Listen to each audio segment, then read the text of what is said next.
Permítame, voy a compartir pantalla. Ustedes saben Buenas que... noches. Buenas noches.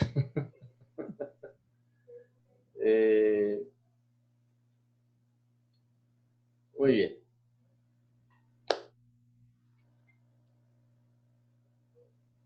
Vimos la vez pasada, hermanos, el significado de la palabra Biblia, las dos secciones en que se divide la Biblia. Vimos que hay 39 libros en el Antiguo Testamento, 27 en el Nuevo Testamento. La Biblia está organizada no en orden cronológico, sino en orden de estilo literario, los libros. Eso lo vimos, ¿cierto? El tema principal de la Biblia es la salvación. Y el personaje principal de la Biblia es nuestro Señor Jesucristo. Eso está claro para nosotros. Vimos que fue escrita en tres continentes, en tres idiomas distintos básicos, en diferentes estados de ánimo. Es un libro único, es un libro singular, es un libro como ningún otro, es un libro inigualable, incomparable. Muy bien. Y quedamos aquí. Vamos a iniciar, hermanos. Ustedes saben que el método que tenemos es un poquito de escuela, de antigua, de vieja escuela. Entonces, vamos a estar pidiendo que nos ayuden a leer. ¿Listo? Vimos hace 8 días también que, por ejemplo, la Biblia es única en su supervivencia a través de la persecución. Como ningún otro libro, la Biblia ha sido perseguida con saña, inclusive por personajes que fueron grandes personajes, grandes hombres de la historia. Se dice que Marco Aurelio fue uno de los más grandes emperadores, de los mejores emperadores, un gran filósofo y pensador de Roma, pero persiguió con saña a la iglesia y a la Biblia. Diocleciano persiguió con saña a la iglesia y a la Biblia. Roma perseguía a los cristianos no porque siguieran a Cristo, sino porque se negaban a adorar al emperador como Dios, se negaban a adorar al César como Dios. Los judíos no decían Ave César, sino Ave Cristo. No es César es el Señor, sino Cristo es el Señor. Y eso les trajo muchos problemas a ellos. Entonces, los ejércitos romanos apresaban y torturaban y mataban cristianos en diferentes épocas, en diferentes momentos. No fue todo el tiempo con rigor. Algunos fueron un poco más tolerantes al cristianismo que otros, pero era porque se negaban a adorar a César. Roma no tenía problema con que se adorara a Cristo. Ellos decían, usted puede seguir adorando a Cristo, pero adore a César. Como los cristianos se negaban a eso, los torturaban y quemaban sus escrituras sagradas. Vimos estos hombres que fueron los que más persiguieron a los cristianos y a las sagradas escrituras.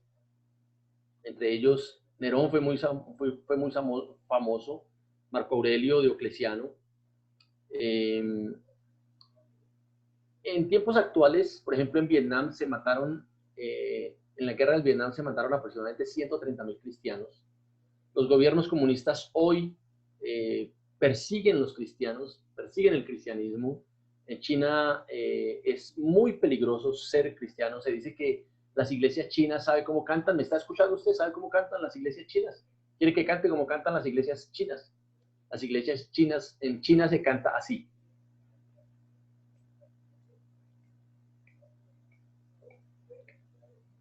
Ellos no pueden cantar duro en muchos sectores de China porque los pueden delatar sus cantos. Entonces cantan sin cantar. En los países musulmanes se hace una gran persecución hoy. Vimos que las formas de persecución puede ser desde el arresto, la multa, la confiscación de sus bienes, la destrucción de propiedades, la destrucción de la Biblia. Por supuesto, la Biblia es mirada con mucho recelo en muchos países musulmanes y en muchos países comunistas. El cristiano puede ir a la cárcel puede pasar por la mutilación. En muchos países mutilan a los cristianos, los torturan, hasta pueden matarlos. Hoy están matando cristianos en países musulmanes. ¿De acuerdo? La ironía de la persecución. Vamos a seguir con Humberto, hermano, desquítese ahí. Vamos a pedirle a Humberto que nos ayude a leer esta historia, que es, la ponemos muy breve, la historia es muy extensa, pero Diocleciano en el 303, después de la gran, se dice que la persecución de Diocleciano fue la gran persecución, pero 25, 28 años después de Diocleciano, el emperador Constantino hizo una orden muy particular. Vamos a leer con Humberto. Gracias, Humberto. Ayudas a leer, ¿no? Ok, gracias. La ironía de la persecución. En el 303 después de Cristo, Diocleciano expidió un edicto para destruir a los cristianos y su libro sagrado. Lo irónico es que 25 años después, Constantino, su sucesor, comisionó a Eusebio para preparar a expensas del gobierno 50 copias de la escritura. Muy bien. No se sabe exactamente la motivación de... Muchos dudan de las motivaciones de Constantino. Unos dicen que realmente se convirtió al cristianismo, otros dicen que realmente él no se convirtió, que lo que hizo fue una jugada política. Bueno, no es la parte que nos interesa. Lo que nos interesa es decir que Constantino, 25 años después de Diocleciano, que fue la gran persecución a los cristianos, murieron muchos cristianos, tan solo 25 años después, el mismo Constantino, no sabemos si fue por intereses políticos, por apoyarse en la cristiandad que era tan grande, que estaba cobrando tanta fuerza, pero mandó con erario del gobierno romano, el mismo gobierno romano, mandó a sacar copias de los escritos de los cristianos, pagado por los romanos, ¿cierto? 25 años antes, Diocleciano había mandado quemar todo lo que fuera posible de los cristianos, inclusive sus escritos, sus libros sagrados, sus rollos, sus manuscritos, pero Constantino, 25 años después, mandó a reproducir todo eso. ¿De acuerdo? Eso es una ironía. Vamos a ver otra ironía, Humberto, gracias. La ironía, ahí está, perdón, el irónico caso de Voltaire. De Voltaire. 1778, 100 años después de mi muerte, el cristianismo desaparecerá. 50 años después de su muerte, la Sociedad Bíblica de Génova imprimió en su casa cientos de Biblias. Muy bien. Voltaire, un gran escritor y filósofo francés, antes de su muerte dijo: 100 años después de mi muerte, el cristianismo va a desaparecer. El Señor es tan irónico, él dice que se ríe del arrogante, en su palabra. En su palabra él dice que él se ríe de las conspiraciones humanas. Y lo que sucedió es que 50 años después, en la misma casa de Voltaire, en la misma imprenta de Voltaire, porque Voltaire era escritor y tenía la tecnología de punta, el iPhone de punta de la época, en 1770, 1780, en la misma casa de Voltaire, en la misma imprenta de Voltaire, se imprimieron cientos y cientos, miles de Biblias en ese año. ¿De acuerdo? Así es nuestro Dios.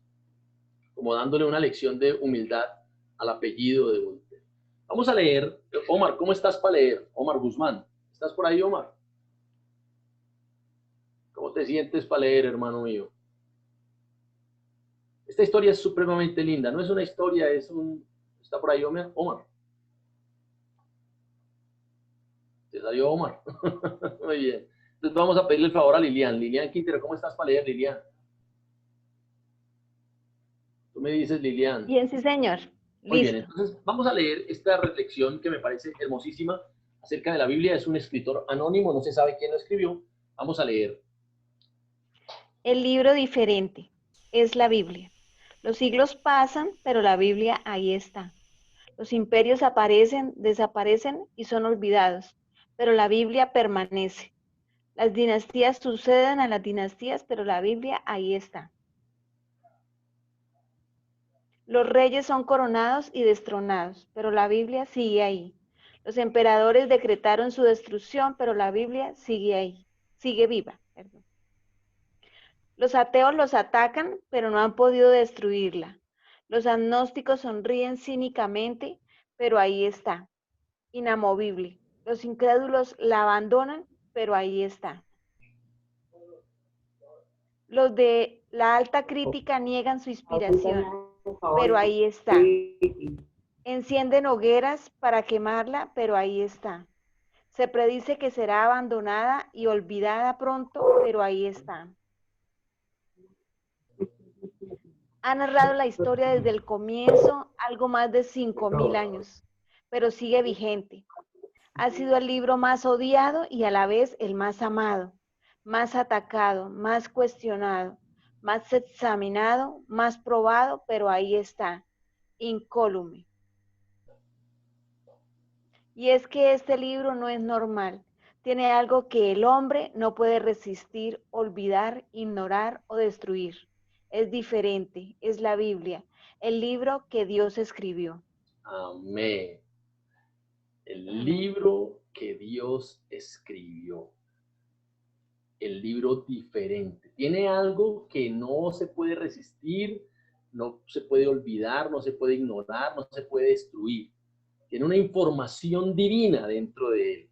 Ese libro que tenemos usted y yo es un libro supremamente valioso. Se dice que la Biblia es un libro antiguo, pero no anticuado. Muy bien. Vamos a seguir. Gracias, Liliana. Lucero. Ayúdanos, Lucero, por favor. No solo la Biblia es un libro único en su supervivencia a través de la persecución, sigue ahí, sigue vigente, sigue incólume, sigue invicta, sino que es única también en su influencia sobre la literatura.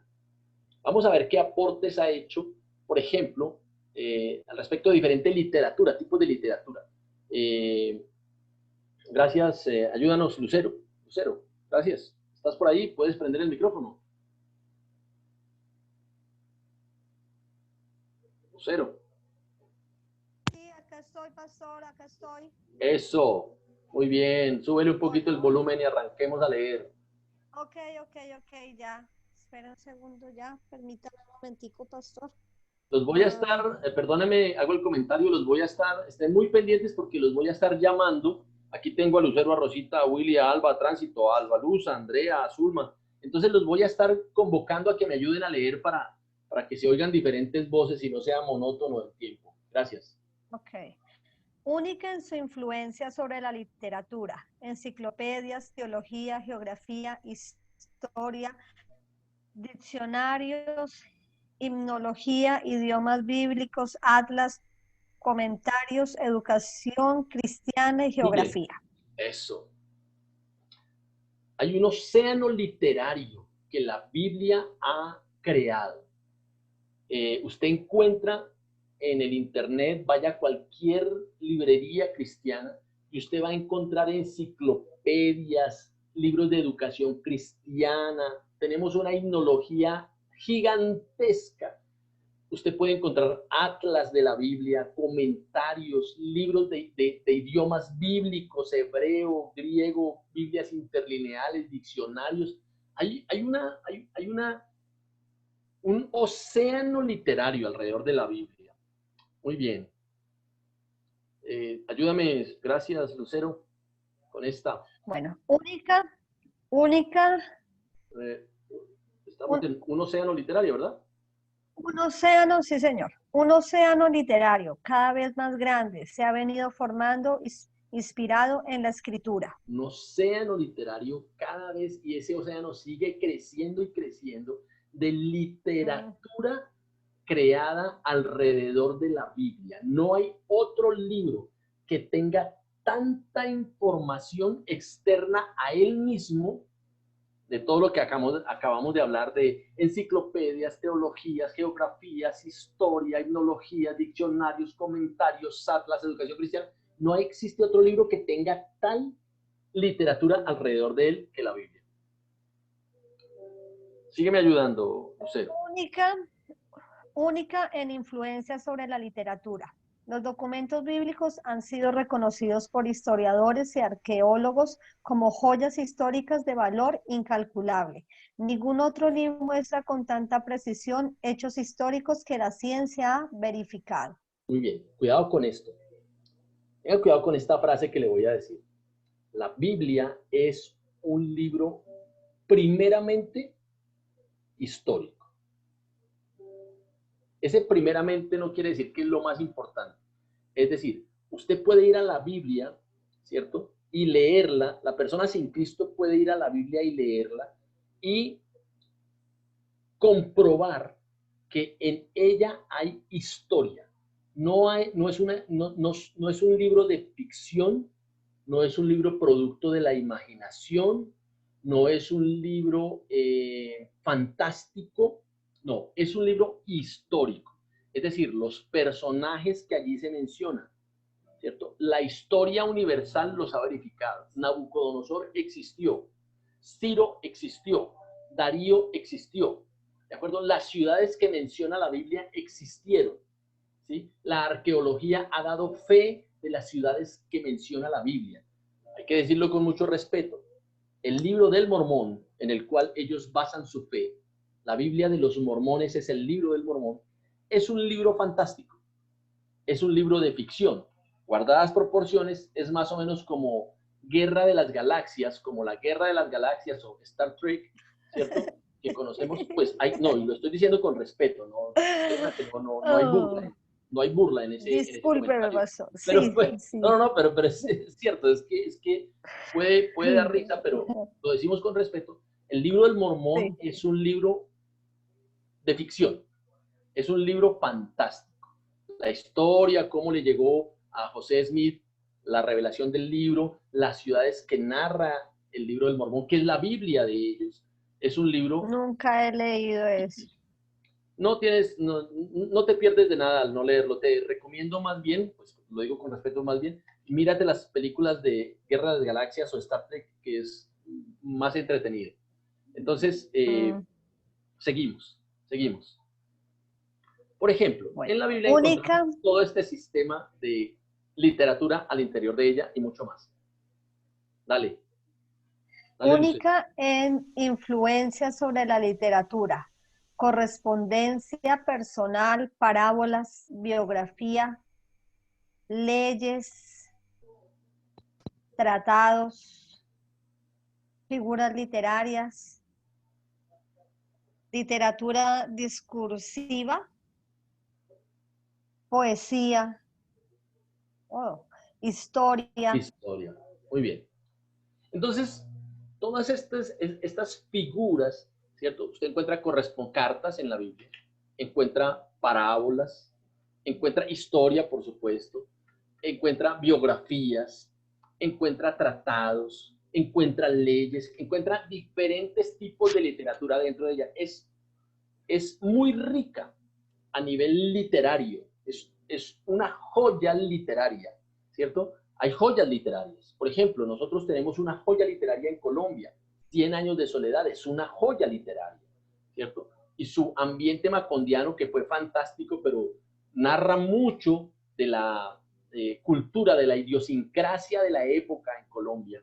Pero Macondo es un lugar fantástico, de Gabriel García Márquez, es una joya literaria. Yo le recomiendo que usted la lea, es hermosa, ¿cierto? Es una joya literaria. Pues, ¿qué podemos decir de la Biblia en cuanto a joya literaria? Se dice que los grandes literatos, que muchos grandes literatos se han acercado a la Biblia simplemente para leerla y descubrir en ella toda esa riqueza literaria que hay en ella, ¿de acuerdo? Entonces es única, no hay otro libro que tenga tanta riqueza en sí mismo. Pues claro, es que son 66 libros en un solo libro, es 66 y 1, ¿cierto? Es un misterio la Biblia, son 66 libros y es un libro. Seguimos. Vamos a pedirle el favor a Rosita. ¿Cómo estás, Rosita, para leer? Bien, ¿seré María Rosa? Sí. Dale, Rosita, yo aquí te tengo como Rosita, así estabas Sí. ahí. Única en sus enseñanzas. La Biblia no es la clase de libro que el hombre escribiría si pudiera, o que podría escribir si quisiera hacerlo. Esta frase es del famoso escritor C.S. Lewis, Carlos Lewis. el hombre que escribió las crónicas de Narnia, las famosas crónicas de Narnia, que es literatura infantil fantástica, pero que toma muchos elementos de la Biblia, para escribir para los niños. Hoy usted puede ver en cine, en Netflix, varias de esas películas que se inspiraron en los libros, ¿cierto? Pero C.S. Lewis, un gran cristiano, dijo, la Biblia no es la clase de libro que el hombre escribiría si pudiera, o que podría escribir si quisiera, ¿cierto? Ese libro es absolutamente impactante, impresionante. Seguimos, Rosita. Única en sus enseñanzas. En cuanto a profecía, el Islam no puede señalar ni una sola profecía acerca de la venida de Mahoma que hubiera sido expresada cientos de años antes de su nacimiento. Acerca de Jesús, la Biblia hace referencia a las más de 300 veces miles de años antes de su encarnación. Muy bien. Por ejemplo, Mahoma, el Corán, no hay una sola profecía acerca de la aparición de Mahoma. No existe en el Corán esa profecía. En la Biblia existen algo más de 300 profecías que predijeron miles de años antes la venida de nuestro Señor Jesucristo. O sea, eso ya es, ese solo detalle lo haría un libro absolutamente único. Este es el problema con la Biblia. Por eso la Biblia carga tanta bronca a muchas creencias. Por eso la Biblia tiene tanto problema con muchas formas de pensamiento. Tiene tanto problema con muchas tendencias políticas y religiosas. Este es el problema de la Biblia. ¿Cuál es el asunto con la Biblia, Rosita? Única en sus enseñanzas. El asunto es que la Biblia tiene el poder que solo Dios tiene de cambiar vidas. Este es el problema con la Biblia. Esta es la persecución con la Biblia. Esta es la bronca con la Biblia. La Biblia tiene el poder de cambiar vidas. Ese es el asunto. Su vida cambió, mi vida cambió desde que conocimos a Cristo y empezamos a conocer la Escritura. ¿De acuerdo? Tiene un poder dinámico, tiene el poder poderoso de Dios dentro de él. ¿De acuerdo? Sí. Cielo y tierra pasarán, mis palabras no pasarán. Sinceramente lo digo así. Creo que lo único que llevaremos a la eternidad, ¿se acuerda que dicen que no hay entierros con trasteo? El único trasteo que llevaremos a la eternidad es la Escritura. La Escritura estará en el cielo. Porque cielo y tierra pasarán, su palabra no pasará. Muy bien. Sígueme ayudando, Rosita. Supervivencia a través del tiempo, escrita en materiales perecibles.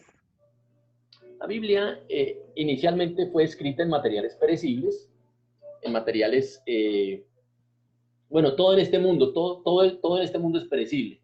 Todavía todo es perecible. Lo que usted haga, por bueno que sea, es perecible, ¿cierto?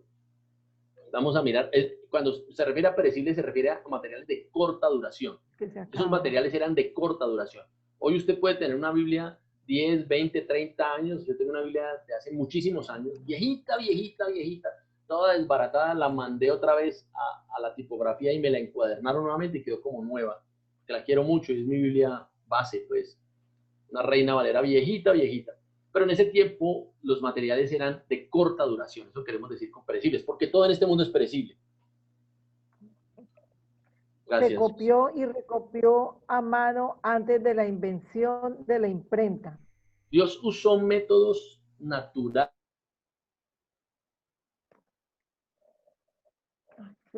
Escogió hacerlo de una manera natural, la reproducción de la Escritura.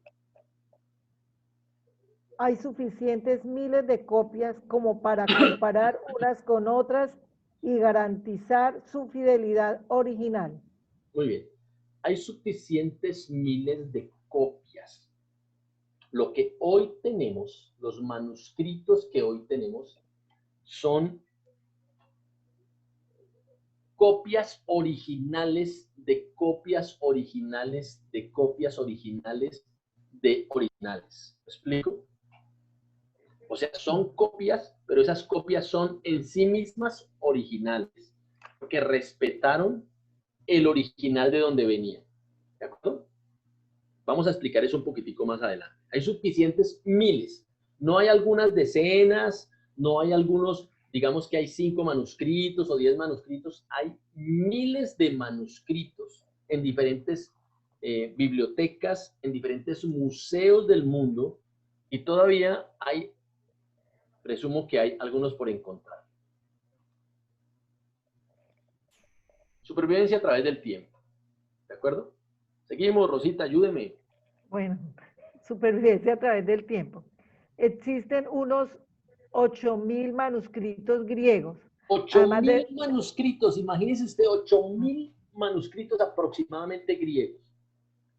Además de todo esto, gran parte del Nuevo Testamento podría reproducirse de las citas de los escritores cristianos primitivos. A.T. Robertson, autor de la gramática más completa del Nuevo Testamento. El Nuevo Testamento. El Nuevo Testamento existen algo más de 8.000 manuscritos.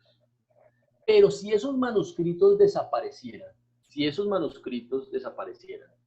que es muy difícil desaparecer 8.000 manuscritos que están distribuidos a lo largo de todo el mundo, ¿sería posible reproducir el Nuevo Testamento con los escritos de los escritos primitivos que no son la Biblia? Es decir, lo que escribió San Agustín, lo que escribió John Bunyan con el progreso del peregrino, lo que se escribió en el famoso Didaqué, que es un escrito antiguo que no está en la Biblia, pero que cita mucho la Biblia.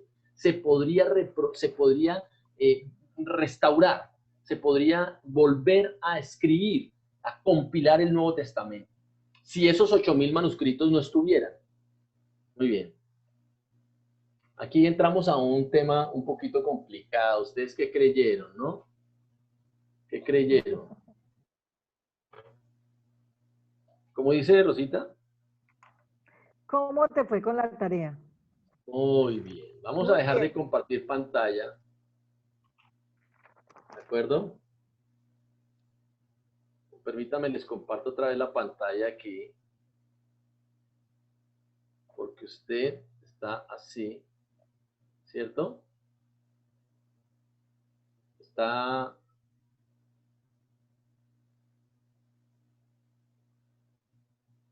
Estoy fuera de... ¿Me están escuchando, hermanos? ¿Sí?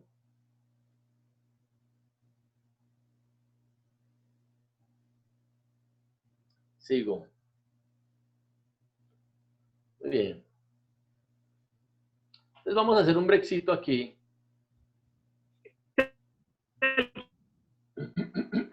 Muy bien. ¿Se acuerdan que teníamos una tarea, cierto? Ustedes dijeron, ay, nos salvamos, tan chévere. Sí, señor. Gloria a Dios, no pasó nada.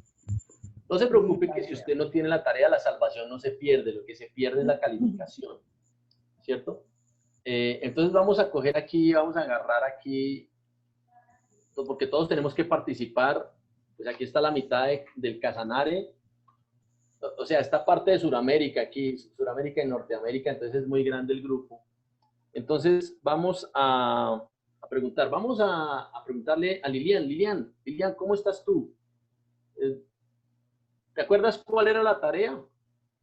Sí, se decía cuántos nombres en la Biblia se le refiere a Dios.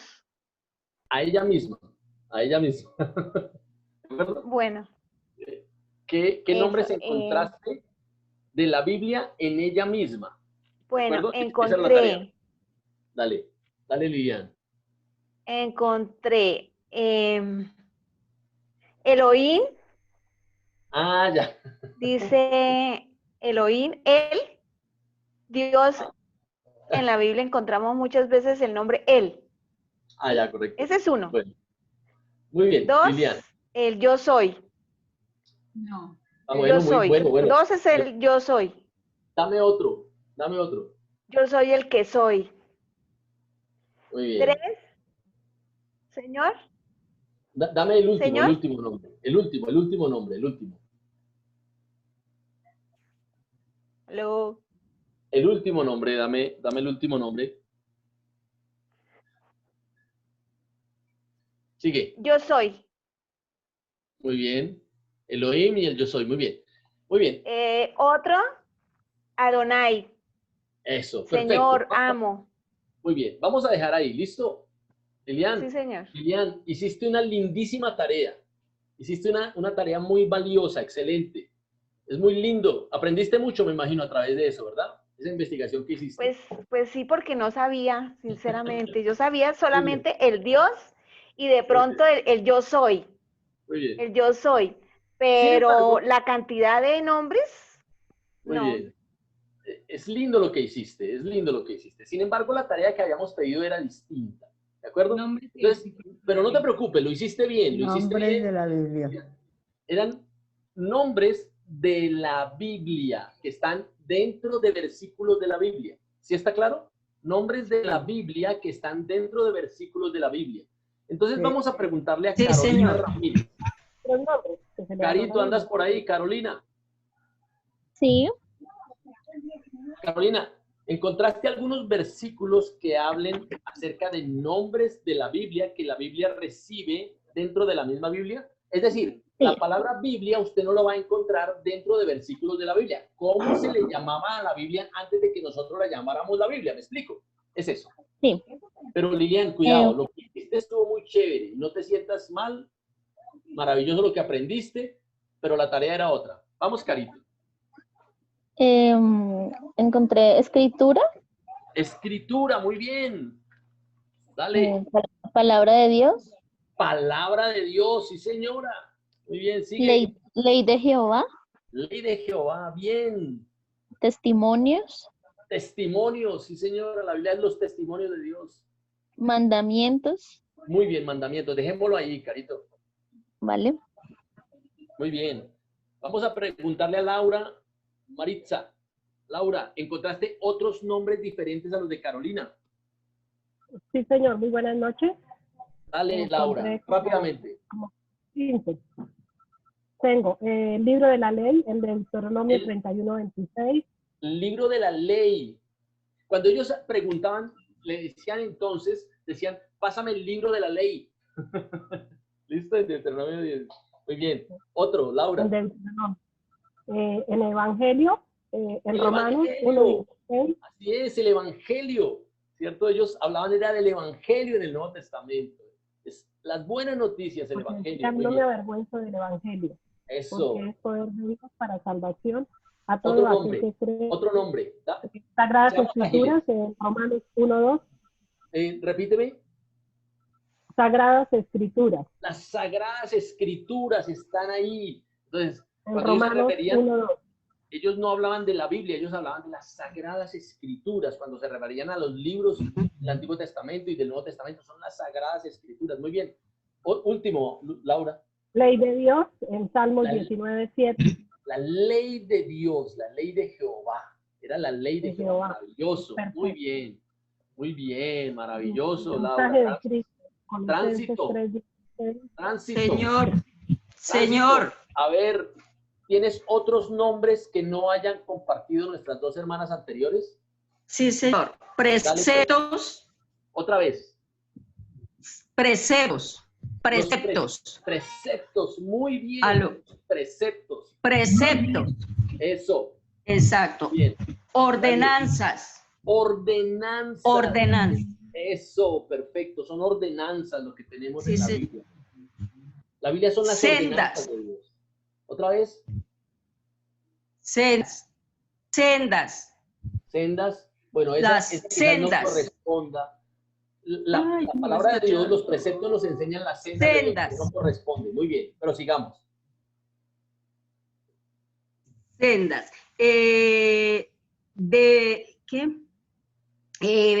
Los otros. Creencias. El último.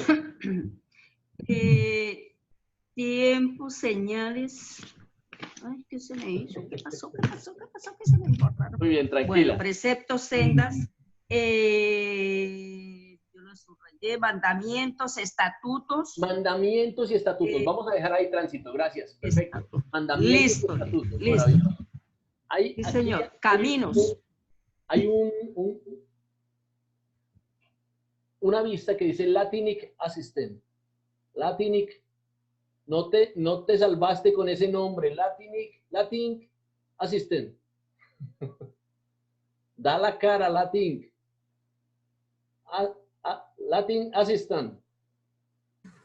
Hola, buenas noches. ¿Cómo te llamas? Bien, con Alba Quintero, la hija de Leticia, acá de Villavicencio. Hola, Héctor. Albita, es que estoy con el computador de mi hija. Muy bien, muy bien. Yo pensé Sí, que te bueno. estabas evadiendo de la tarea. Dije, no se No. trata. Ya te No, conozco, no, Alba.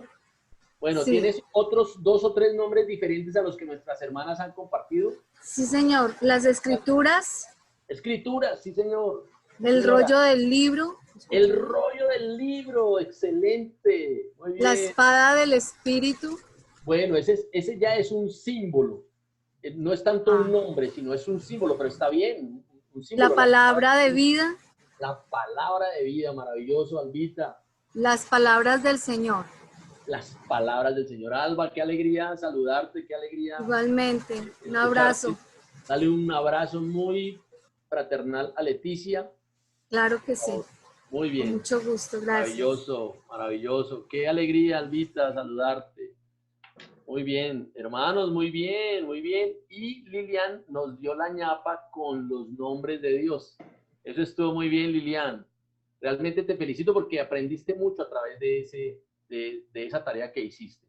Guárdala en tu corazón porque son nombres del Señor muy valiosos que tienen que ver con el carácter de Cristo y que tienen una influencia para nosotros en la vida. Entonces, aunque no hiciste bien la tarea, hiciste una tarea de mucho provecho para tu vida.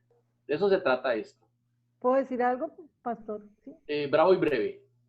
Sí. Yo doy gracias a Dios por la vida de Liliancita, porque Liliancita empezó con nosotros, fue ganada para el Señor ahorita en todo lo que es la pandemia. Ella viene con nosotros por un grupo de vida que abrimos aquí en Yopal, por internet, y ha estado en todas las capacitaciones, en todo. Yo le doy gracias al Señor por lo que ella está aprendiendo y me María da mucha Rosa. alegría de verla. ¿Qué tal si le damos un aplauso a Lilian por eso que hizo tan me emocioné a ver la tarea. Súper juicioso. Muy bien, Lilian, estuvo bien y preciso te pregunto de primera si eres la más nuevecita aquí, hombre, no le digo. Pero bueno, nada personal, Lilian, nada personal, por favor. Muy bien. Seguimos, hermanos. Sigo Héctor, compartiendo perdón. pantalla. Sí, señor. Tenemos a Carlos Garzón y a Albaluz que levantaron la manito. ¿Tienen alguna pregunta a ellos? Muy bien. Albaluz que sea corto y sustancioso. Claro que sí, bravo y breve, corto y sustancioso. Dale Alba y dale Carlos. Pregunten con toda confianza. No, perdón, no era una pregunta, era para participar en la tarea. Muy bien. ¿Quieres participar en el programa?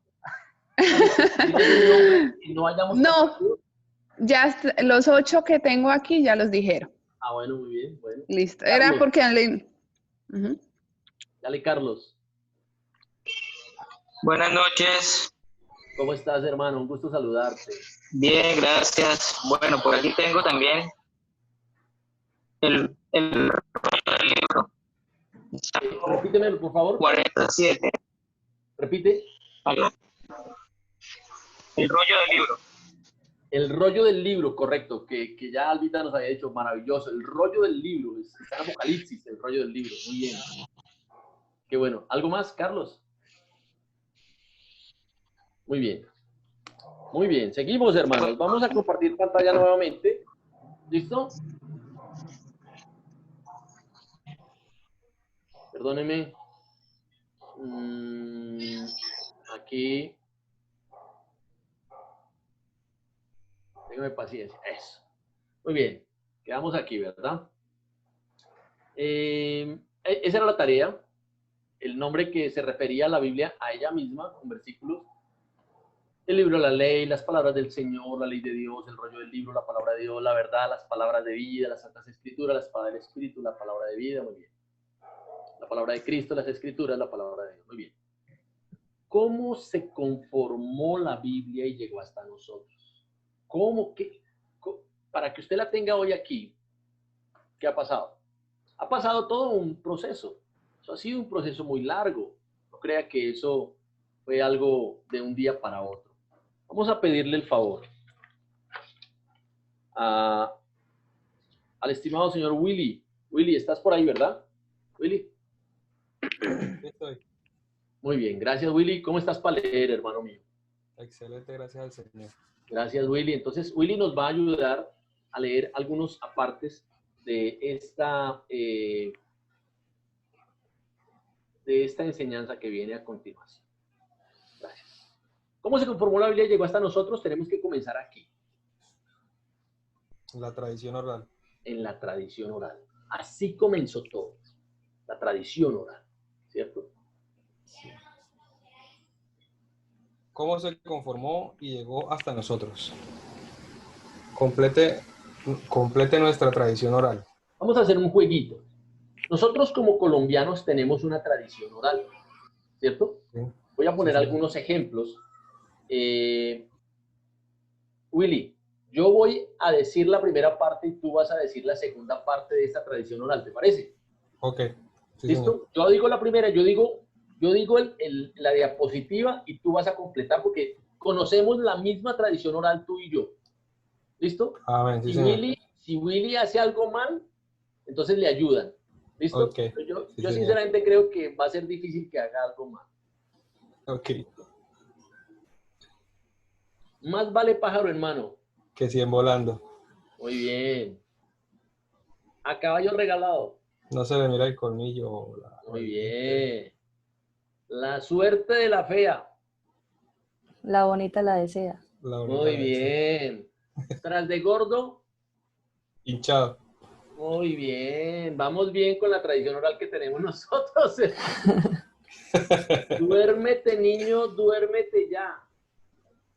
Si no viene el coco y te comerá. Muy bien.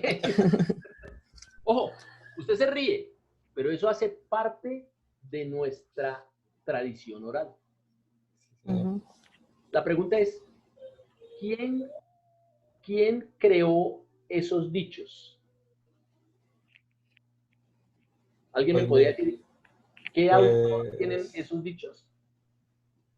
Pues es uno de los abuelos, los habitantes de... Muy bien. Me imagino que a través de la época de aquí en Colombia. Nosotros decimos que fueron nuestros abuelos. Le garantizo que nuestros abuelos dijeron que fueron ¿quiénes? Los abuelos de ellos. Los abuelos de ellos. Y los abuelos de ellos dijeron que fueron ¿quiénes? Los abuelos de ellos también. Los abuelos de ellos. ¿Sí me entiende? Hay toda una tradición oral. Nosotros tenemos una tradición oral. ¿Qué podríamos decir de nuestra tradición oral con nuestros mitos y leyendas? ¿Cierto? ¿Qué podríamos decir de nuestra tradición oral así? Por ejemplo, me voy a atrever a decir esto. Colombia, tierra querida, himno de fe y alegría. Siga. ¿Quién sigue? ¿Quién la sigue?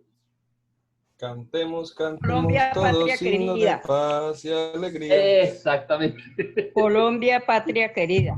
Exactamente. ¿Sí está claro? Entonces, nosotros tenemos una tradición oral muy fuerte, pero quiero decirle que la tradición oral de los hebreos fue aún más fuerte. Porque Dios estaba cumpliendo un propósito eterno de dejar una herencia escrita para la humanidad, que hoy llamamos nosotros la Biblia. ¿Listo? Entonces, todo empezó así, con una tradición oral. Fue Adán el que le contó a Set y a Caín qué había pasado en el huerto. Y Caín, en medio de lo maloso que fue, le contó a sus hijos, ¿cierto? Y ojo, no solamente sabemos, entendemos y sabemos, damos por cierto, que Adán y Eva no tuvieron solamente a Caín, a Abel y a Set, sino que juntamente con esos hijos hubo otros hijos y otras hijas a los cuales ellos transmitieron su tradición oral durante muchos años y les contaron la misma historia, y era normal que en esa época de la tradición oral era muy normal que las historias se aprendieran prácticamente de memoria. O sea, que la tradición oral no era un cuento que se iba distorsionando, sino que la historia era contada tal y como se había aprendido. ¿Listo? Seguimos, Willy. Gracias. Sí, señor, acá estoy. ¿Cómo se conformó y llegó hasta nosotros? Por medio de la tradición oral. En la antigüedad era usual que las historias se aprendieran de memoria y se comunicaran de padres a hijos en forma verbal. Deuteronomio 6, del 6 al 9 y del 6 al 9 y Hechos 20 al versículo 35. Muy bien. Creado en regálame un segundo, Willy. ¿Usted se acuerda que en Deuteronomio 6 dice, y esto que te he enseñado hoy lo enseñarás a tus hijos y a los hijos de tus hijos? ¿Se acuerda? Que así dice. No sé si alguien quiere ayudarme con Deuteronomio 6, del 6 al 9. Y las repetirás cuando vayas por el camino y cuando vayas por la casa y cuando entres a la casa y cuando salgas de ella. Repetirás estas historias, repetirás esta ley a tus hijos y a los hijos de tus hijos. ¿De acuerdo? ¿Alguien que me lea Deuteronomio 6, del 6 al 9? Aquí lo tengo, pastor. Gracias.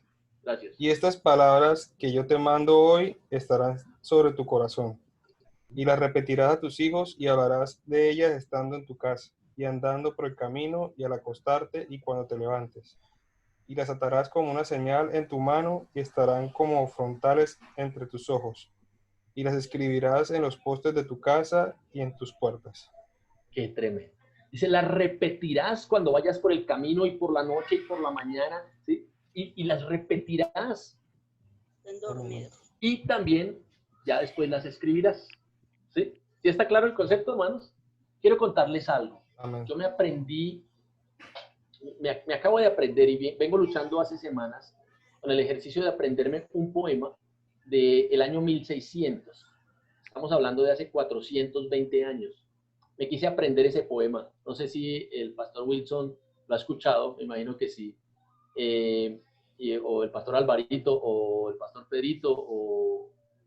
Les voy a recitar algo de la tradición oral. Fue escrito, pero hay una tradición oral alrededor de este poema que se llama ¿Qué quieres?, de Pedro Calderón de la Barca, y dice así.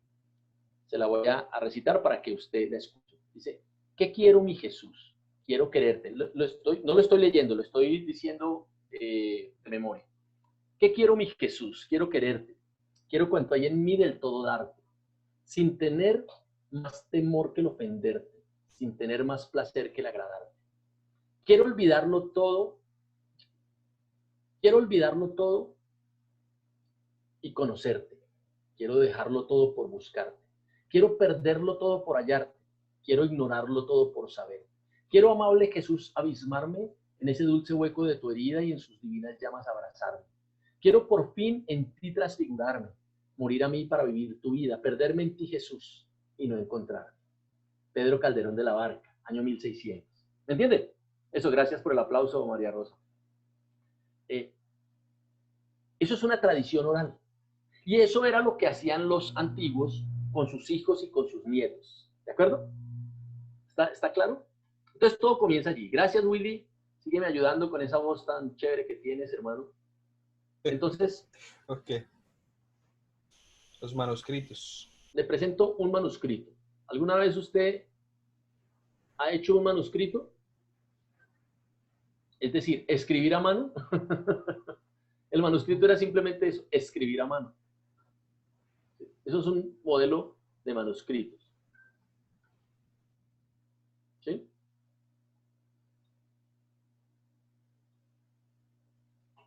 Gracias, Willy. Antes de la invención de la imprenta, en el siglo XV, todas las copias de escritos debían hacerse a mano. Los escritos sagrados no fueron la excepción. Transcribir a mano era una profesión especial en la antigüedad, y las personas que lo hacían recibían el nombre de amanuense, escribiente, copista, escriba, masoretas, tradición. Muy bien. El amanuense simplemente era porque escribía a mano, sabía escribir a mano, sabía escribir con la mano. ¿Sí? Hoy le dirían computadorense o laptonense, ¿cierto? O whatsappanense. Bueno, estoy ahí bromeando con eso. Los amanuenses eran personas de mucha... No todo el mundo sabía escribir. El que sabía escribir, pues, era una persona del equivalente hoy más o menos a una persona profesional que tiene un posgrado, que tiene una maestría o un doctorado. Eso era el amanuense en esa época. Y existían dentro de las familias de los judíos, de los hebreos, existían personas que ellos llamaban los masoretas. Los masoretas eran las personas que se dedicaban. El masoreta era la persona que estaba especializada en transcribir un libro sagrado y copiarlo exactamente. Lo que hacía el masoreta era escribir, reescribir el libro sagrado en una copia que fuera exactamente igual a la original. O sea, por eso podemos decir que son copias originales, ¿cierto? Porque era una copia, pero no era una copia degradada, sino era una copia que ahora era nueva del anterior, ¿cierto? Era una copia que ahora era nueva porque era exactamente igual. Por ejemplo, había leyes respecto de los masoretas. Los masoretas tenían que contar letra por letra, de la primera hasta la última letra de la misma hoja. Y si llegaba a faltar una sola letra, el masoreta debía destruir ese manuscrito. Por ejemplo, el masoreta tenía permiso legal, tenía permiso de la autoridad para que si en el momento que él estaba escribiendo el manuscrito, estaba copiando el manuscrito a mano, masoreta quiere decir guardador de la tradición. Para ellos la tradición es muy importante. El masoreta era guardador de la tradición. Eso quiere decir masoreta. Si en el momento que el masoreta estaba escribiendo un manuscrito y llegaba un rey, llegaba el rey de Israel, el masoreta tenía permiso para no saludar al rey y continuar escribiendo lo que estaba escribiendo, porque el texto sagrado era más importante que el rey. ¿De acuerdo? Imagínese el rigor con que ellos copiaron a mano un rollo a otro rollo, a otro rollo, a otro rollo. Con ese rigor era. Por ejemplo, ellos contaban las letras de la hoja. Ahorita les voy a presentar una hoja del tiempo, les voy a presentar varias hojas del tiempo de Moisés, varias hojas del tiempo de David, varias hojas del tiempo de nuestro Señor Jesucristo, cómo eran las hojas. Y contaban cuál era la letra de la mitad de la hoja. Y si esa letra no coincidía con el nuevo rollo o con el nuevo pergamino o el nuevo papiro, la nueva hoja, no coincidía, el manuscrito era destruido. Eran supremamente místicos, eran supremamente rigurosos, eran supremamente escrupulosos a la hora de reescribir nuevos originales de los textos sagrados. Nuevos originales, copias nuevas originales de los textos sagrados. ¿De acuerdo? Muy bien. Seguimos, Willy, con esta última. Sí, señor. Materiales utilizados. Materiales utilizados. Inscripciones en piedra. Se escogía una pieza de piedra, se alisaba y se escribía con una pluma de hierro, un cincel. Un cincel, correcto. Usted ha visto los cinceles, ¿cierto? Eso es un buen ejemplo de una inscripción en piedra. Muchas inscripciones en piedra los arqueólogos han descubierto en toda Israel, a lo largo de toda Israel, ¿cierto? En los pisos, en los muros, en las escalinatas de viejas estructuras que mencionan personajes históricos, que mencionan verdades de la escritura. Muy bien. Esta es una hoja del tiempo de Moisés. Seguimos, vamos a seguir con Alba Dorelli. ¿Cómo estás, Alba, para leer? Alba Dorelli. ¿Estás por ahí, Alba Dorelli? ¿Quién está por ahí? Sí, señor, por acá estoy. Muy bien, déjame ver, te encuentro. ¿Dónde estás? Habla, sigue un poquito hablando. A ver, sí, señor. Muy bien. Dice los materiales utilizados, papiros. Eso, gracias. Los papiros, los papiros. Muy bien. Sigue leyendo, gracias, Alba. Materiales utilizados, papiros, planta que crece en lugares poco profundos de lagos y ríos. Muy bien. La caña era cortada en tierra de toda su longitud y luego se reducía a finas rebanadas antes de ser golpeada y prensada. Prensada, muy bien. El papiro se utilizó desde el 2400 antes de Cristo hasta el 300 después de Cristo. Todavía se utiliza. Muy bien. Ojo con esto. Los papiros todavía se utilizan. Cuando uno va a la peregrinación todavía puede encontrar dibujos en papiro original. Es un material muy noble, muy lindo, ¿cierto? Lo que hacían con la matica. ¿Sí vieron el papiro cómo era?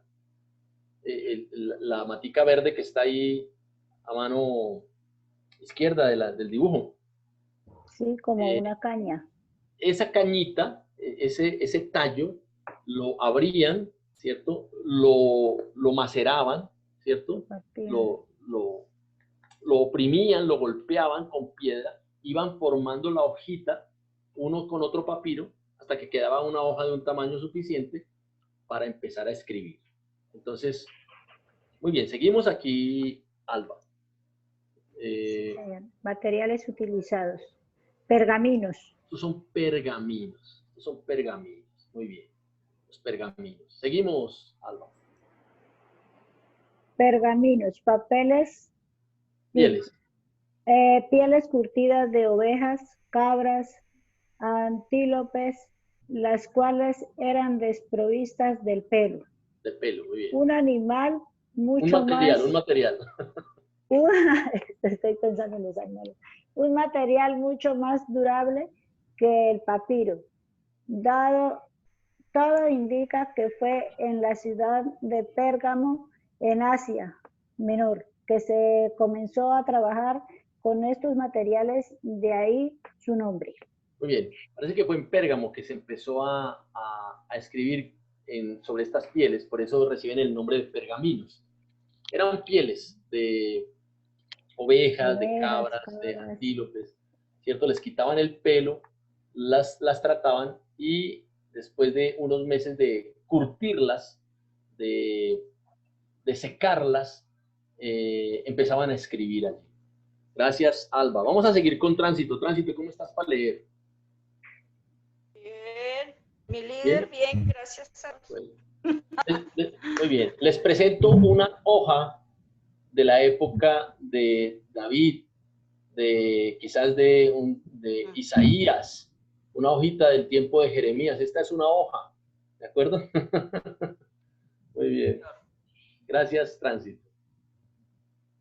Dice Vitelas, cuero de ternero, su resistencia era la misma del pergamino, pero textura más suave o fina. Muy bien. El pergamino simplemente era más blandito, más fácil de doblar, ¿cierto? Entonces ya se usaba, era el cuero de terneros, porque era simplemente, su material era mucho más delgadito para poder escribir sobre él. Seguimos, Tránsito.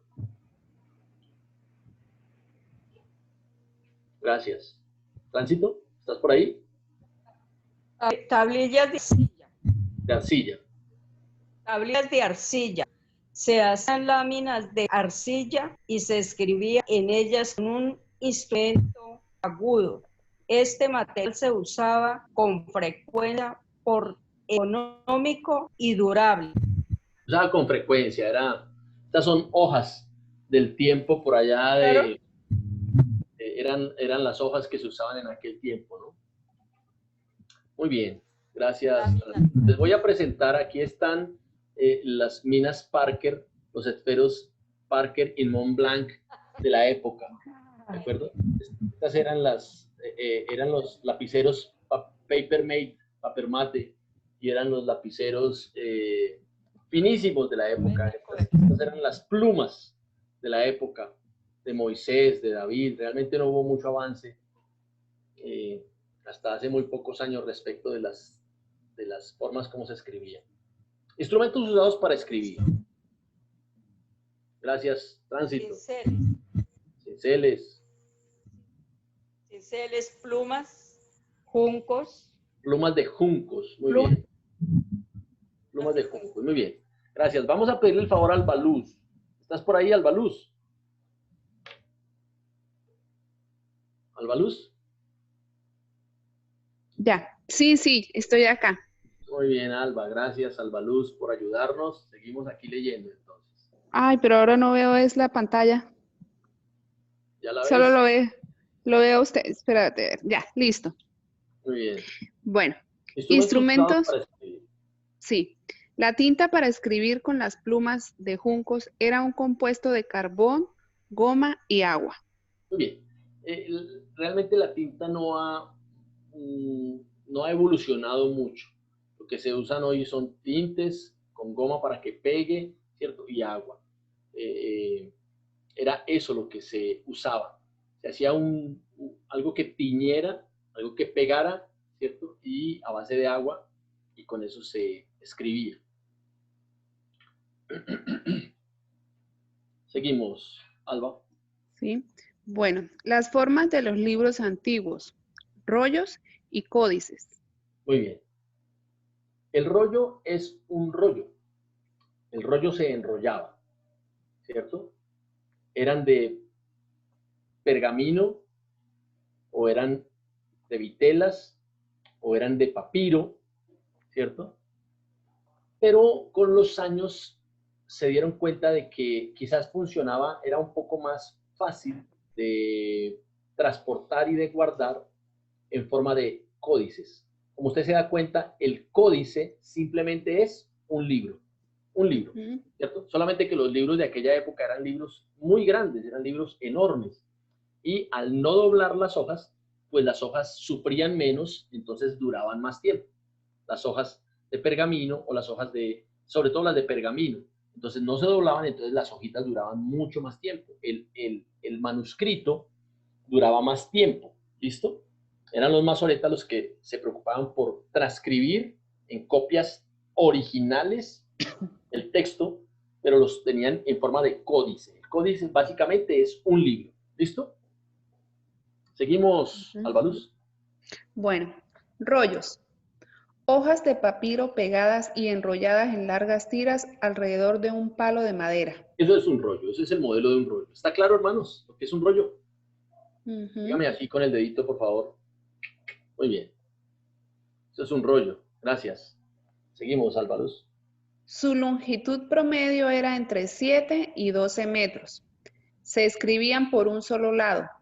Era difícil la maniobrabilidad para la lectura. Imagínese un libro de 7 a 12 metros de largo. Era muy difícil manejarlo, se necesitaban 2 y a veces hasta 3 personas para irle dando vuelta al libro, ¿cierto? Esos libros llegaron hasta la época de Jesús y aún posterior a la época de nuestro Señor Jesucristo. Él leyó en rollos de libro, Muy bien. Hoy leemos en estos, ¿no? Hoy leemos en este tipo de... Aquí tenemos libros. Muy bien. Mire hasta dónde ha llegado la tecnología. Seguimos, Alba Luz. Bueno. Códices o libros. Códices o libros. No se le Hojas olvide de que un códice, no se le olvide que un códice es simplemente un libro. Ajá.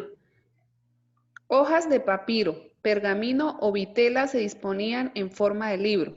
Se escribían por ambos lados. Este sistema hizo más fácil la maniobrabilidad para la lectura. Bien. Entonces, los códices o libros. Seguimos. Vamos a mirar una forma de escritura.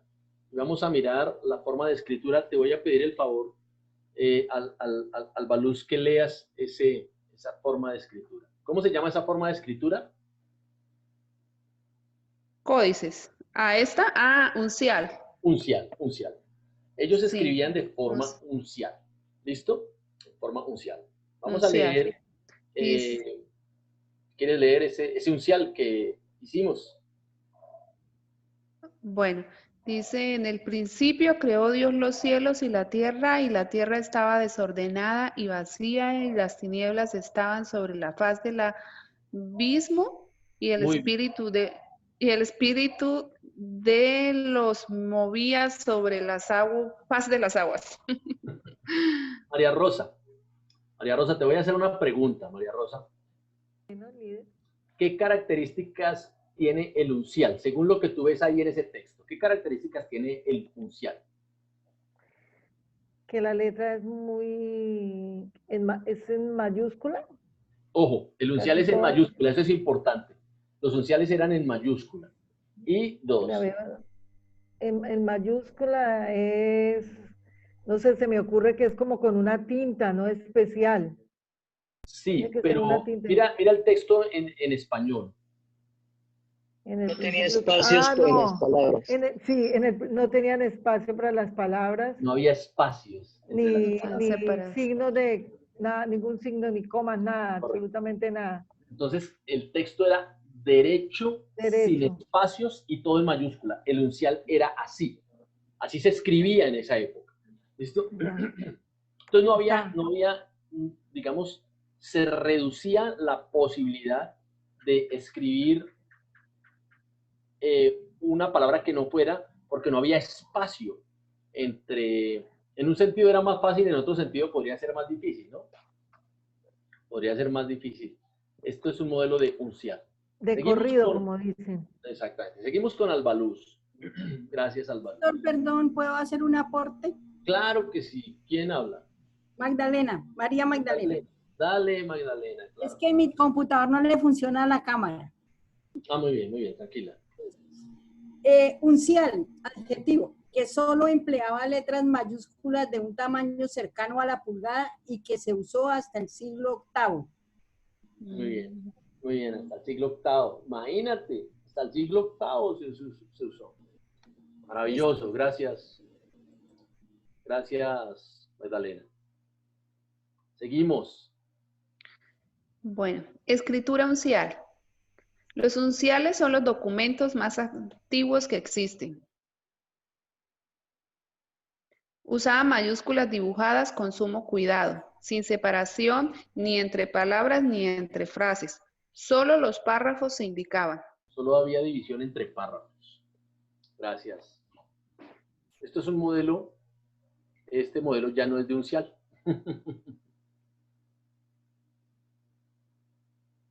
¿Cómo se llama, Alba? Escritura minúscula. Escritura minúscula. Vamos a leer la última diapositiva con Alba y seguimos con Andrea. ¿Listo? Entonces, leamos este con Alba. Bueno, escritura minúscula. Era una forma de escrito con letras más pequeñas, creada para aumentar la producción de libros. Tampoco tenía separación de palabras ni frases. Sí, de frases, correcto. Muy bien. ¿Vamos hasta ahí bien, hermanos? ¿Cómo la ven? Excelente. Bueno. Muy bien. Vamos hasta aquí. Bueno, ¿cómo? La pregunta es, vamos a hablar de tú nos vas a ayudar, Andrea Paredes. ¿Cómo estás para leer, Andrea? ¿Estás por ahí, Andrea?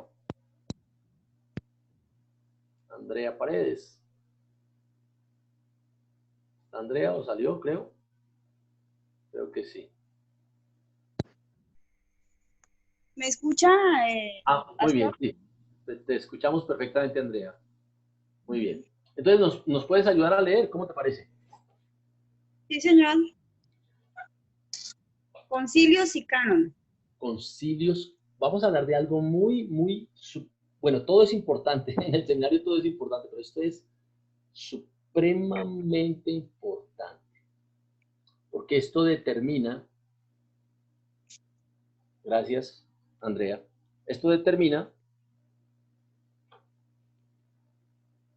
¿Cómo se escogieron los libros que hoy tenemos? cómo se escogieron los libros que hoy tenemos. ¿Por qué están estos libros y no otros? Porque concursaron muchos para hacer parte de lo que nosotros conocemos hoy como el canon de la Biblia. Vamos a estar hablando, le voy a pedir el favor a Álvaro, a Pedro, a Wilson que me ayuden un poquito con esta parte, porque es una parte supremamente hermosa, una parte supremamente apasionante. Entonces vamos a leer de canon bíblico y concilios. Vamos a leer con Andrea, que es Listo. un concilio. Concilio, del latín concilium, una reunión o asamblea de autoridades religiosas efectuada para deliberar o decidir sobre materias doctrinales y o disciplina. Muy bien. El concilio, yo no sé si usted alguna vez le ha tocado un proceso jurídico donde lo llaman a conciliar. Conciliar. A ponerse de acuerdo, ¿cierto? Ajá. Usted tiene que ir y presentar su verdad, ¿cierto? Su verdad, y entonces allí el otro también presenta su verdad, la contraparte, y llegan a un acuerdo. ¿Qué es lo mejor? ¿Cierto? Las parejas tienen que conciliar. A lo que hacía la iglesia respecto de temas doctrinales, lo que hacía la iglesia con sus autoridades religiosas, no era cualquiera el que participaba en el concilio, cuidado, eran los líderes, eran los príncipes, eran las personas con más influencia, con más liderazgo, más representativas, las que más sabían, las personas que habían probado su testimonio durante años, eran ellos los que asistían al concilio para entonces ponerse de acuerdo qué iba a ser lo más adecuado para el pueblo. ¿De acuerdo? No sé si alguno de ustedes se acuerde cuál fue el primer concilio. ¿Alguien se acuerda cuál fue el primer concilio? El de Nicea. Yo sí recuerdo, el de Nicea. El concilio de Nicea. Ese fue el segundo. Trento, el concilio de Trento. No, entonces no. Alvarito, ¿tú te acuerdas de que está en la Biblia? ¿Cuál fue el primer concilio? Álvaro o Pedro, ¿se acuerdan? O Wilson. Concilio de Constantino. Yo tengo el de Nicea, No, 325, año 325. Quiero decirles que los ponché a todos, señor. Todos ponchados hoy. Muy bien. Ahorita les digo cuál fue el primer concilio. Ahora vamos a ver una definición de a menos que haya sido en el aposento alto. Pero muy cerquita al aposento. Ustedes están obviando un detalle que se les olvidó. Yo estoy seguro que lo conocen, pero se les olvidó. Ahorita no lo tienen presente. Canon bíblico. El canon. Vamos a ver qué es canon.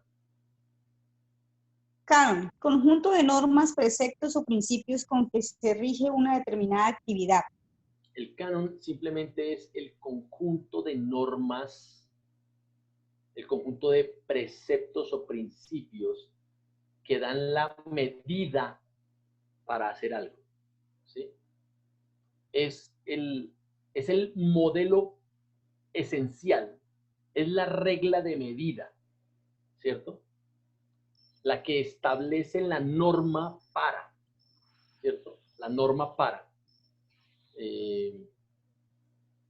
No sé si es claro lo que es un canon. Caña de medir.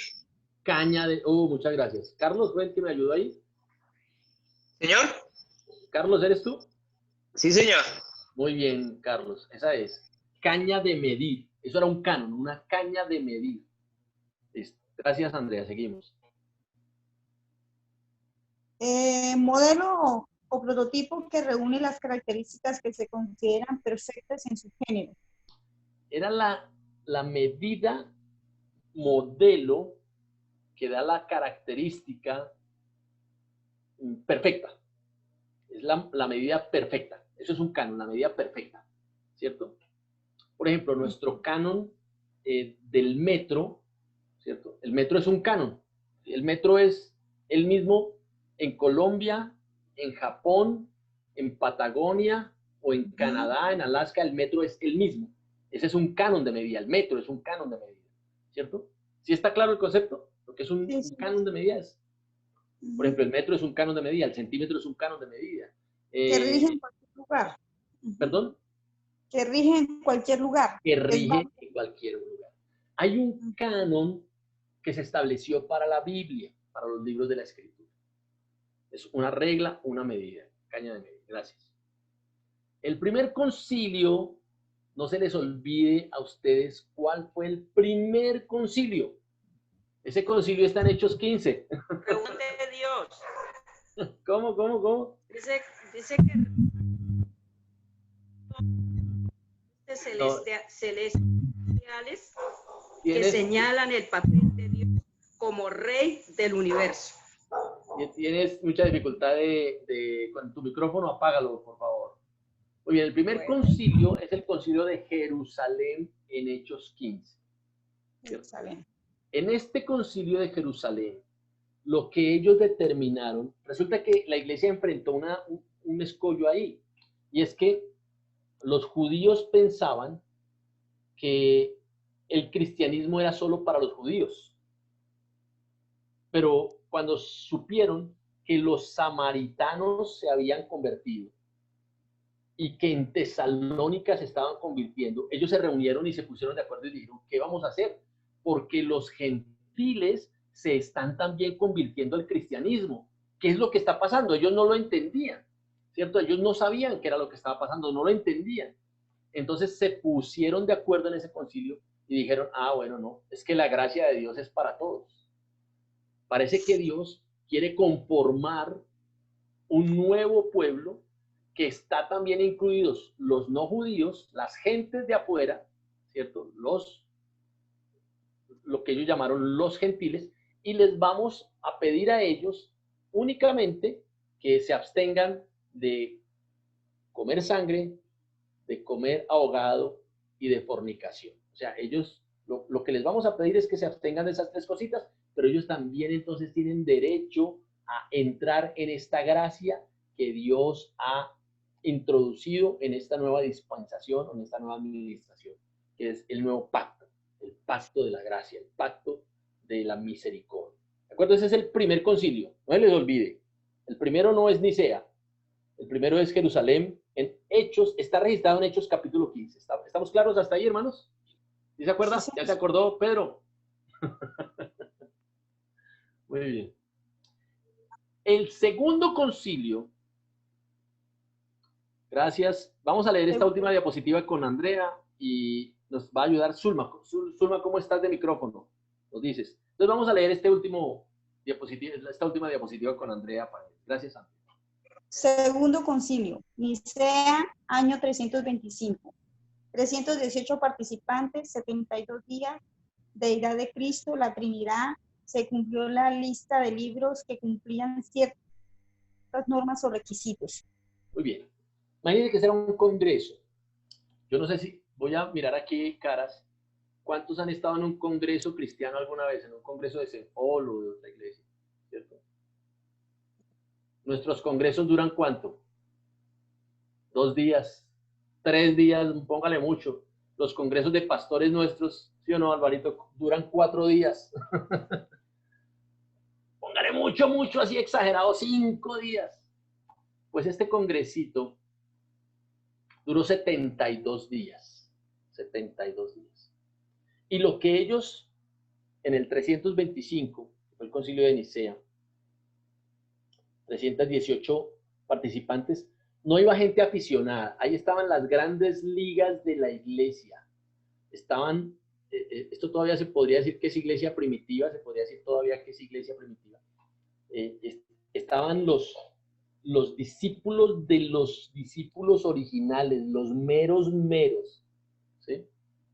Estaban las grandes ligas, estaban los senior master del cristianismo en esa época, gente que había soportado persecuciones, había soportado hambres, había soportado tribulaciones, y se reunieron durante 72 días, 2 meses y 12 días, casi 2 meses y medio, para dilucidar, para esclarecer, para colocar sobre el papel cómo era que se iba a explicar la deidad de Cristo.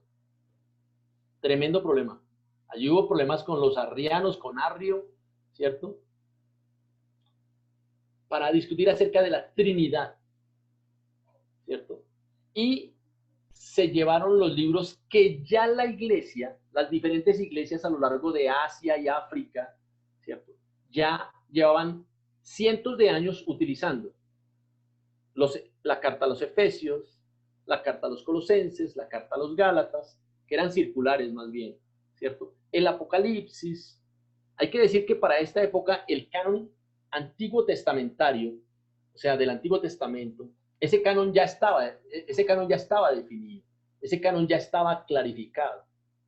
Lo que se llevaron aquí fueron los libros nuevos, los libros que la iglesia estaba usando, además del Antiguo Testamento, que eran los libros que conocemos como los evangelios, las cartas paulinas, las cartas generales, ¿cierto? El Apocalipsis se llevaron estos libros que la iglesia ya estaba usando. Entonces dijeron, hagamos una lista de los libros que la iglesia ya viene usando hace 220 años, 200 años. ¿De acuerdo? En el concilio de Nicea se trató ese temita. No estamos hablando de un congreso de 4 días. Cuidado. ¿Cierto? No estamos hablando de que fueron 3 o 4 los que se reunieron y se pusieron de acuerdo. 318 participantes, 72 días en el concilio de Nicea. Para esclarecer, para determinar, para saber explicar cómo era el asunto de la deidad de Cristo, de la Trinidad y de los libros. En el concilio que nos sigue, el tercer concilio, Zulma, ¿cómo estás de micrófono, Zulma? Hola, buenas noches. ¿Cómo me escuchan? ¿Sí? Perfecto, gracias. En el tercer concilio, ¿cómo se llamó?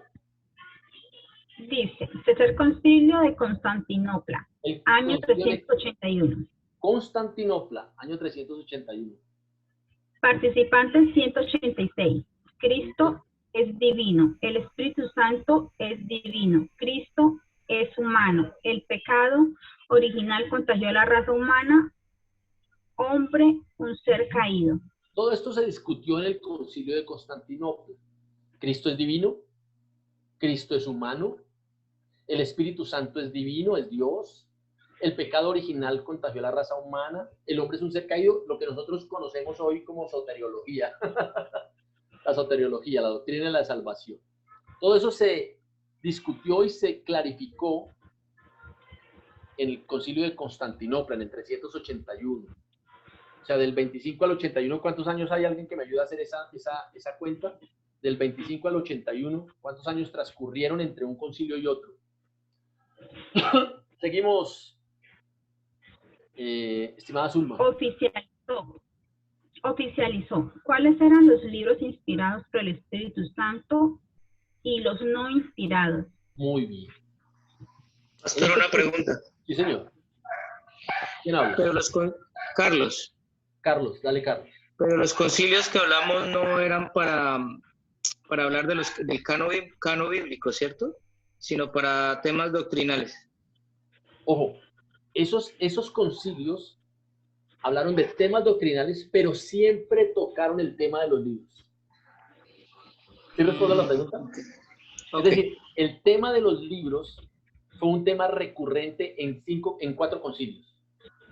El concilio de Nicea, el concilio de Constantinopla y los 2 concilios que vienen a continuación. El tema Pero de los específicamente, pastor, para hablar de los libros que iban en las escrituras, o sea, la Biblia. El más famoso es el de Nicea. Ahí fue donde Claro. bueno, separaron los 66 libros. Exactamente. El más famoso es el de Nicea. Pero En los anteriores concilios no eran para hablar de del canon bíblico.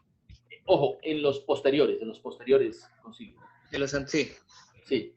Digamos que culturalmente nosotros conocemos como el concilio de Nicea como el concilio en que se compiló la lista. Pero esa lista tuvo que ser confirmada y reconfirmada. Eso fue lo que pasó en los siguientes concilios. ¿Sí me explico? Sí, Carlos. En esos concilios se trató otra vez el tema de los libros. Por ejemplo, hubo libros... Sí, fueron unas reuniones anteriores para decidir. Repíteme, Carlos.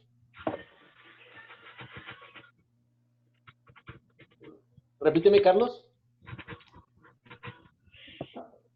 Carlos preguntaba que si antes del concilio de Nicea hubo otras reuniones para lo de los libros. No, porque el primer concilio fue el de Jerusalén y en ese momento todavía no había libros como tal.